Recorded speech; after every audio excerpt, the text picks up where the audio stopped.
Tres historias impactantes de espectros en cementerios. Los lugares tienen memoria. Hay sitios donde las sombras parecen contar historias, donde el aire se carga de secretos que se niegan a ser olvidados.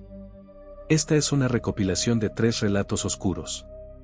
Primero viajaremos al cementerio de Peñaflor, en Zaragoza, España, donde una apuesta de valentía terminó en tragedia, dejando un legado de miedo que persiste entre quienes visitan sus antiguas lápidas. Después, nos adentraremos en los campos mexicanos, donde el charro negro, un alma maldita por su ambición desmedida, cabalga bajo la luz de la luna buscando a su próxima víctima. Finalmente, nos trasladaremos al cementerio de la Recoleta, en Buenos Aires, Argentina, para explorar 2 historias conectadas por lo inexplicable, la tragedia de Rufina Cambaceres, una joven que fue enterrada viva. La apuesta del cementerio. Hice algo de lo que me arrepiento profundamente. Era una noche oscura, el tipo de noche en la que el frío parece calar hasta los huesos y el silencio pesa como una amenaza. En mi adolescencia, junto a mis amigos, decidimos hacer una apuesta que, en ese momento, parecía una simple prueba de valentía. El plan era simple, entrar de noche al cementerio de Peñaflor y recorrerlo sin luz ni nada que pueda llamar la atención del vigilante de tumbas. Éramos 5 en total, 3 chicos y 2 chicas. La idea era recorrer todos los pabellones y esperar el amanecer. Nos reunimos cerca del cementerio pasada las 10 de las noches, esperando el momento perfecto para entrar sin que el vigilante nos viera y que la gente que vivía aledaña estuviera dormida. Logramos colarnos. El aire dentro era frío, y no tardamos en encontrarnos con una de las estructuras más imponentes del lugar, un monumento funerario dedicado a los legionarios caídos por Dios y por España. 1938, la inscripción, aunque desgastada, se leía claramente bajo la tenue luz de la luna. Era un recordatorio de tiempos oscuros, y, aunque no lo dijimos en voz alta, todos sentimos un ligero escalofrío al pasar junto a él. Después de caminar un rato sin encontrar nada fuera de lo normal, el aburrimiento nos ganó. No había fantasmas ni ruidos extraños, solo silencio y tumbas. Decidimos salir, pero justo cuando nos acercábamos a la salida, vimos al vigilante patrullando. Para evitar problemas, corrimos agachados lo más rápido que pudimos, sintiendo la adrenalina en cada paso. Llegamos a un lado del cementerio donde las cruces funerarias y las lápidas eran mucho más grandes, ofreciéndonos una mejor cobertura. Nos detuvimos un momento para recuperar el aliento, pero algo en el ambiente había cambiado. El aire parecía más denso, y ya no podíamos ver la linterna del vigilante. Fue entonces cuando comenzamos a escuchar sonidos que no logramos explicar, el galopar de un caballo en la distancia y el batir de alas, como si aves invisibles volaran sobre nosotros. Nos miramos en silencio, intentando convencernos de que eran solo ruidos normales, aunque ninguno lo creía del todo. Mientras avanzábamos en ese extraño pabellón, María, una de las chicas, nos murmuró molesta. Nos acusó de estar jalándole el cabello. Todos nos miramos confundidos, nadie lo había hecho.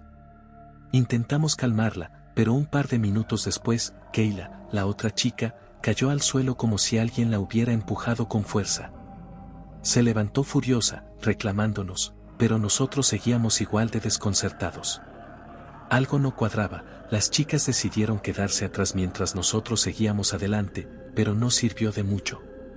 Keila empezó a gritar que alguien le tocaba el hombro. Cuando se giró para reclamarle a Laura, notó que ella estaba demasiado lejos como para haber sido la culpable. Fue entonces cuando todos sentimos un cambio en el ambiente. Era como si el aire se volviera más pesado y cada paso que dábamos nos acercara a algo que no queríamos encontrar. Laura empezó a llorar, asegurando que algo invisible la estaba ahorcando. Apenas pude sujetarla antes de que cayera al suelo. Raúl, su novio, nos gritó que saliéramos de inmediato. Las chicas estaban histéricas, y nosotros, aunque no lo decíamos, estábamos igual de aterrorizados. Salimos corriendo del pabellón haciendo tanto ruido que el vigilante nos descubrió. Nos gritó de todo, pero se detuvo en seco cuando Keila le mostró su espalda, tenía marcas de rasguños profundos. Laura no estaba mejor, su brazo estaba lleno de heridas, como si algo la hubiera atacado con furia. El hombre, visiblemente alterado, dejó escapar un suspiro pesado y nos miró con una mezcla de enojo y preocupación. «Escuchen bien, muchachos», dijo, bajando el tono de su voz. «Mi trabajo aquí no es solo cuidar este lugar de intrusos como ustedes, sino proteger a los vivos de lo que habita aquí. Lo mejor que pueden hacer es no hablar de lo que vivieron esta noche. Eso solo atrae a más curiosos, y más curiosos significa más desgracias. Ustedes tuvieron suerte, esta vez». Hizo una pausa, mirando hacia el pabellón del que habíamos salido corriendo. Por un instante, parecía que escuchaba algo que nosotros no podíamos percibir. Si no los hubiera oído caminar y venir a ver qué pasaba, tal vez las cosas habrían sido distintas. «No vuelvan a este lugar. Esto no es un juego, y aquí no están solos». Con un tono más serio, nos escoltó hasta la salida, apurándonos mientras vigilaba constantemente a nuestras espaldas, como si temiera que algo nos estuviera siguiendo. Una vez fuera, se aseguró de que tomáramos un taxi antes de regresar al cementerio sin decir una palabra más. El eco de su advertencia resonaba en mi cabeza: no mencionar lo sucedido, no volver. Y, sobre todo, recordar que esa noche habíamos tenido suerte, demasiada suerte. Esa noche no dormimos. Al día siguiente, las marcas de las chicas seguían ahí, como un recordatorio de lo que había pasado. Hasta el día de hoy, no entiendo por qué aquello se ensañó solo con ellas. ¿Acaso el espíritu de alguien enterrado en ese pabellón odiaba a las mujeres? ¿O fue pura coincidencia? El encuentro con el charro negro. No recuerdo mucho de mi infancia. Para ser honesto, no tengo recuerdos de mis padres ni de una casa a la que pudiera llamar hogar. Desde que tengo memoria, mi vida ha sido en la calle, sobreviviendo como podía, y esa noche no fue diferente. Era finales de los años 70, y me encontraba en un camino de tierra, dirigiéndome hacia Tonalá, Jalisco. Caminaba solo bajo el cielo estrellado, con el sonido de los grillos como única compañía, cuando todo cambió. Primero lo escuché.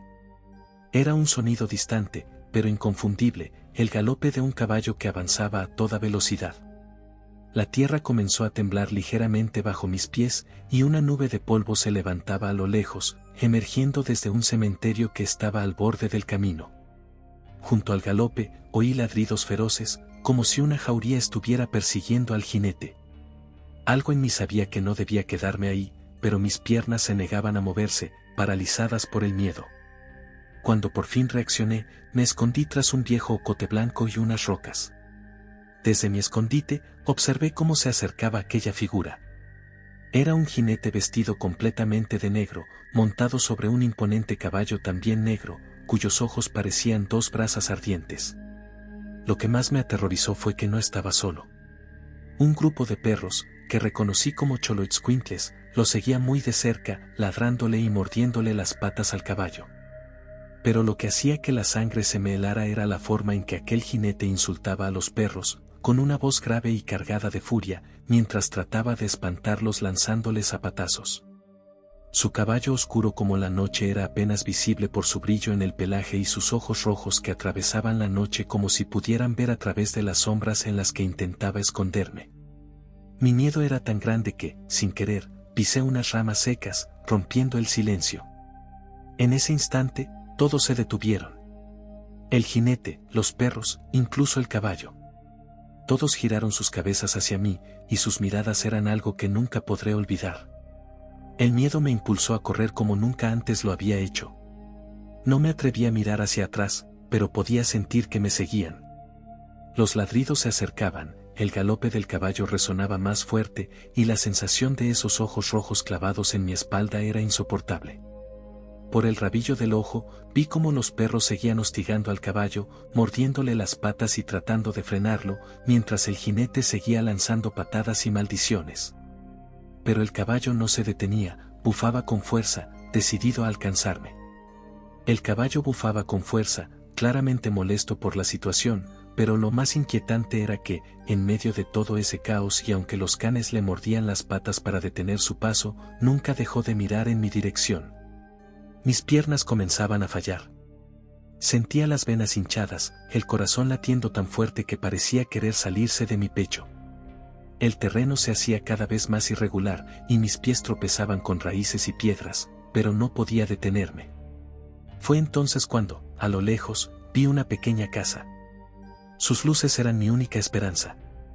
Corrí con todas mis fuerzas hacia ella, mientras gritaba desesperado, esperando que alguien me escuchara. Al acercarme, oí que alguien gritaba desde la casa y, poco después, el estruendo de un disparo resonó en el aire. No me importó, el miedo que tenía al espanto era mucho mayor que cualquier amenaza humana. Llegué tambaleándome y caí cerca de la entrada. Sentí el frío de un arma apuntándome y una voz dura me preguntó qué estaba pasando. Otra persona salió con un candil y me iluminó el rostro. ¿Qué venís corriendo como loco, muchacho?, preguntó el hombre del arma. Entre sollozos, les expliqué lo que me venía persiguiendo, el jinete, los perros, el caballo de ojos rojos. Les conté todo, pero ellos solo intercambiaron miradas nerviosas. Uno de ellos me dijo que no había visto nada, solo escucharon mis gritos, el ladrido de perros y una nube de tierra que se levantaba como un tornado detrás de mí. Según ellos, no había jinete, ni caballo, ni perros, pero sus rostros dejaban claro que algo les inquietaba. El hombre con el candil me ayudó a levantarme y, bajando el arma, el más viejo de los dos suspiró y murmuró: seguramente fue el charro negro. Me invitó a sentarme junto al fuego y me contó la historia de aquel jinete maldito, un hombre que en vida vendió su alma al diablo para obtener riquezas, pero que terminó siendo esclavo de su ambición. Ahora, vaga por los caminos en busca de víctimas, almas solitarias a las que pueda engañar para que tomen su lugar. El hombre agregó que, aunque esa región no era conocida por visitas del charro, el cementerio que estaba cerca tenía fama de ser un lugar extraño. Algunos decían haber visto a la Llorona rondando por ahí, mientras otros hablaban de duendes traviesos que molestaban a los forasteros. Sea lo que sea, muchacho, dijo el anciano mirándome fijamente, vos tuviste suerte, porque si el charro te hubiera alcanzado, no estaríamos hablando ahora. Esa noche no pude dormir. Y aunque nunca volví a ese lugar, los ojos rojos de aquel caballo y las risas graves del charro negro aún me persiguen en mis sueños. El enigma del cementerio La Recoleta. El cementerio de La Recoleta, situado en el corazón de Buenos Aires, es un lugar donde el pasado se encuentra con el misterio. Entre sus mausoleos de mármol y sus caminos adoquinados, se ocultan historias que han trascendido generaciones. Una de las más inquietantes es la de Rufina Cambaceres, la joven que, según cuenta la leyenda, fue enterrada viva en 1902. Su trágico final no solo dejó una marca en la memoria de quienes conocieron su historia, sino que convirtió su mausoleo en un epicentro de fenómenos inexplicables. Rufina, hija de Eugenio Cambaceres y Luisa Basichi, falleció el día de su cumpleaños número 19. Según el diagnóstico de la época, murió de un síncope fulminante, posiblemente causado por una conmoción emocional tras enterarse de una terrible verdad: el hombre al que amaba, Hipólito Yrigoyen, era también el amante de su madre. Su repentina muerte conmocionó a su familia, que decidió enterrarla esa misma noche en el panteón familiar, siguiendo las costumbres de la aristocracia de entonces. En relación con su muerte, algunos estudiosos afirman que no hay pruebas concretas que demuestren que su deceso haya sido producto de una catalepsia y que pudo haber sido enterrada viva. Pero lo que debería haber sido el final de su historia se convirtió en el comienzo de un relato aterrador. Según se cuenta, la noche después de su entierro, el cuidador del cementerio oyó golpes y lamentos provenientes del mausoleo. Al día siguiente, junto con la familia, abrieron la tumba y encontraron evidencias de que Rufina había despertado dentro del ataúd. La tapa estaba arañada desde el interior y su cuerpo presentaba signos de una lucha desesperada por salir. Rufina, víctima de lo que probablemente fue catalepsia, había muerto finalmente de asfixia, convirtiéndose en un trágico símbolo del error humano. A partir de entonces, su mausoleo se convirtió en un lugar lleno de misterio. Muchos visitantes aseguran haber sentido una presencia extraña cerca de su tumba, e incluso algunos afirman haber escuchado golpes y susurros en las noches más tranquilas. Esta atmósfera inquietante ha dado lugar a una serie de relatos paranormales que, con los años, han envuelto al cementerio de La Recoleta en un halo de terror. En 2007, Nelson Lutti, un director de arte y dibujante reconocido, vivió una experiencia que parece conectarse directamente con estas historias. Aquella noche, después de cenar con su pareja, decidió pasear por el barrio de Recoleta. Equipado con una cámara digital de 9 megapíxeles, comenzó a tomar fotos del cementerio iluminado, cautivado por la atmósfera que las luces y las sombras creaban entre los mausoleos. Había algo especial en el ambiente, recordó más tarde. Me gustaba cómo las sombras jugaban con las rejas y los caminos de mármol.